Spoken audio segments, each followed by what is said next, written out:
Hello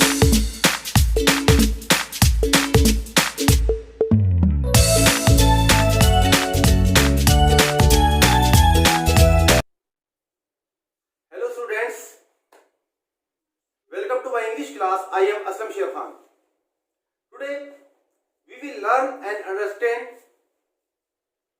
John Milton's famous poem on his blindness. It is also known When I Consider How My Light Is Spent. इसको शुरू करने से पहले आइए थोड़ा सा जान लेते हैं जॉन मिल्टन के बारे में।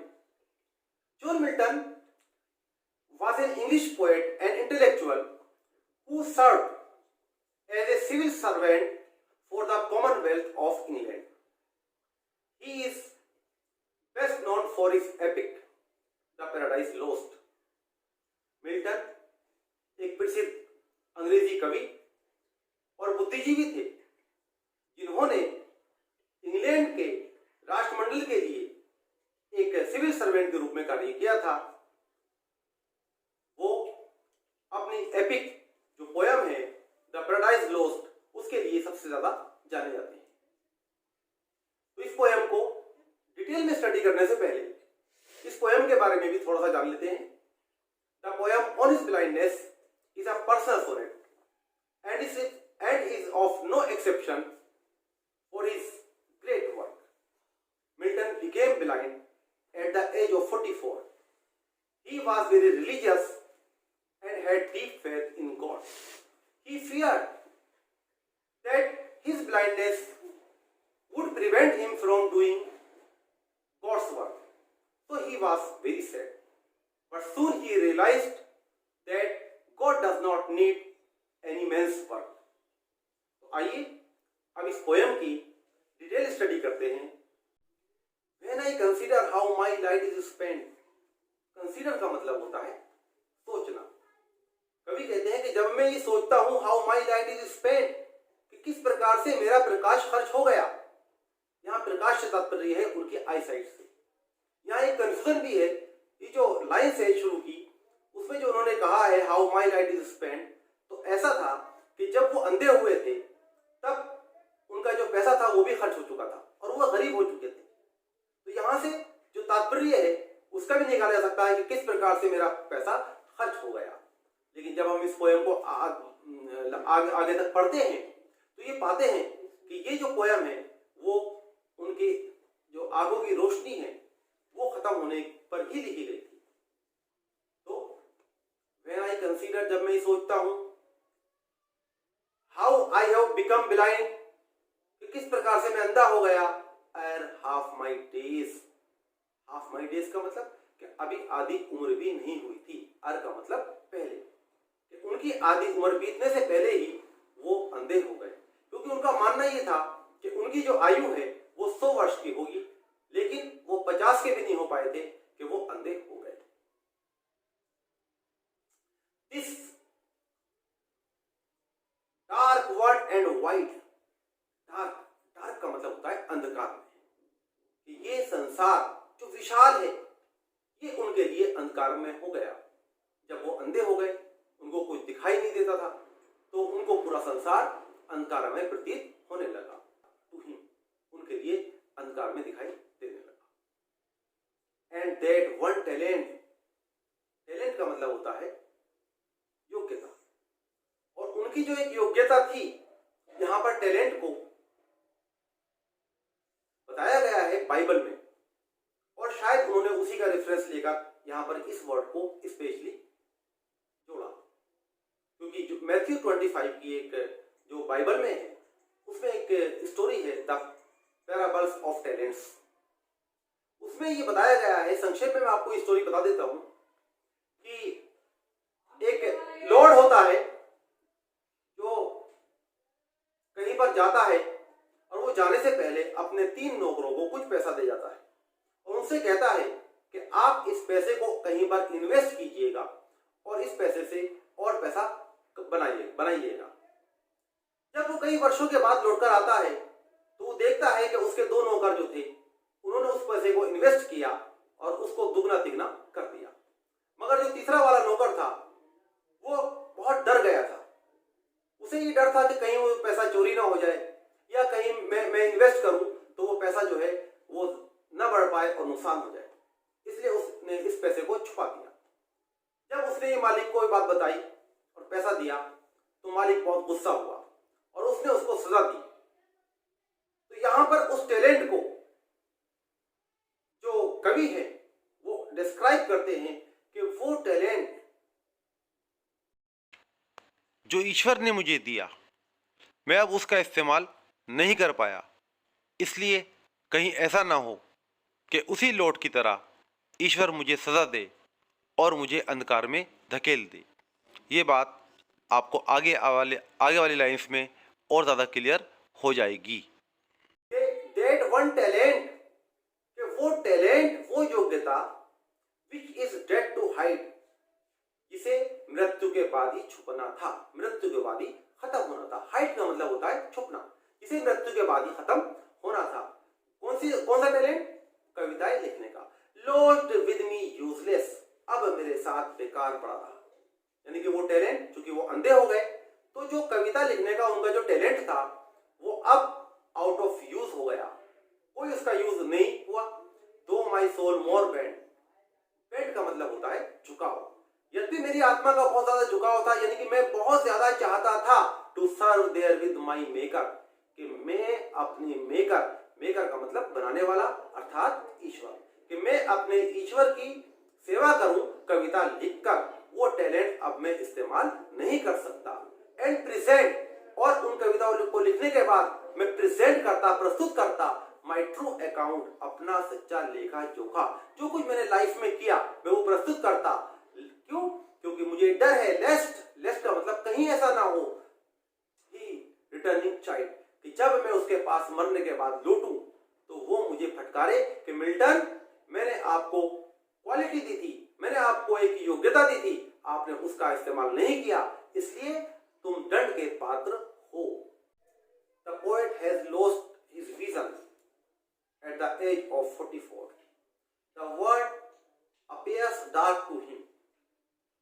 God had given him the talent of writing poems with which he can serve him. But this talent is of no use as he has become blind. He wants to serve God by writing poems. He fears that God would punish him for his carelessness because he could not do work for him. He fears that God will punish him for his carelessness when he presents his account of life before him after death. Doth God exact day labor, light denied? I fondly ask, but patience to prevent that murmur soon replies, God doth not need either man's work or his own gift. Who best bear the mind yoke, they serve him best. Doth God exact day labor? Day labor का मतलब होता है दिन का परिश्रम। Accept का मतलब आशा करना। क्या ईश्वर दिन के काम की आशा करता है? लाइट डिनाइड, डिनाई का मतलब होता है वैसे मना करना, लेकिन यहां पर हम कहेंगे जिनकी आंखों की रोशनी चली गई।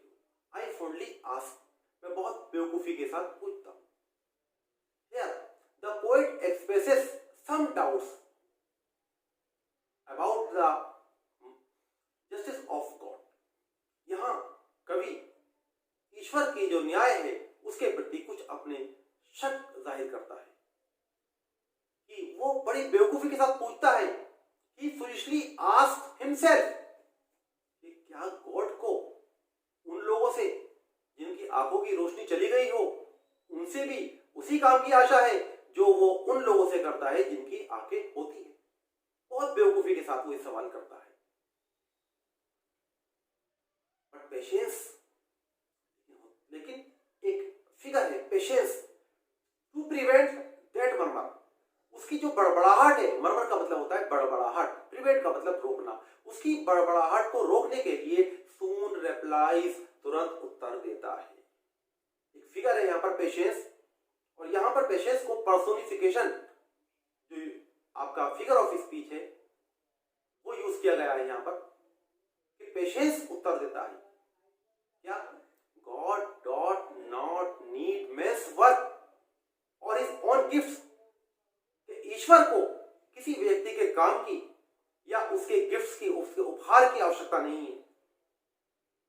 Patience says that God doesn't need any man's work और his gifts, who best bear his mild yoke, best bear जो सबसे अच्छे तरीके से, बियर का मतलब होता है सहन करना, कि सहन करते हैं, हिज माइल्ड योक, माइल्ड का मतलब कोमल, हल्के हल्के, योग, योग का मतलब होता है जुआ, जो बैलों के ऊपर रखा जाता है। यहाँ पर कवि का आशय है बर्डन से, बोझ से, कि वो बोझ जो ईश्वर ने दिया है, जो जिम्मेदारियां, जो रेस्पॉन्सिबिलिटीज ईश्वर ने दी है उन लोगों को, जो उनको निभाते हैं खामोशी के साथ, प्यार के साथ, दे सर्व हिम बेस्ट, वो उसकी सबसे अच्छी सेवा करते हैं। The people who bear the sufferings of life happily do the best service of God. The poet foolishly asks himself if God expects those people who have lost their vision to work which can be done in daylight, but before he could speak out, a figure named Patience answers his questions. Patience says that God does not need man's work or his gifts. His best servants are those who bear the burden of life happily. They serve him best. Next line देखिए, his state is kingly, thousands at his bidding speed, and post over land and sea without rest. They also serve who only stand and wait. His state is kingly. ये God के बारे में बताया गया है कि उसका राज्य जो है वो बिल्कुल शाही है।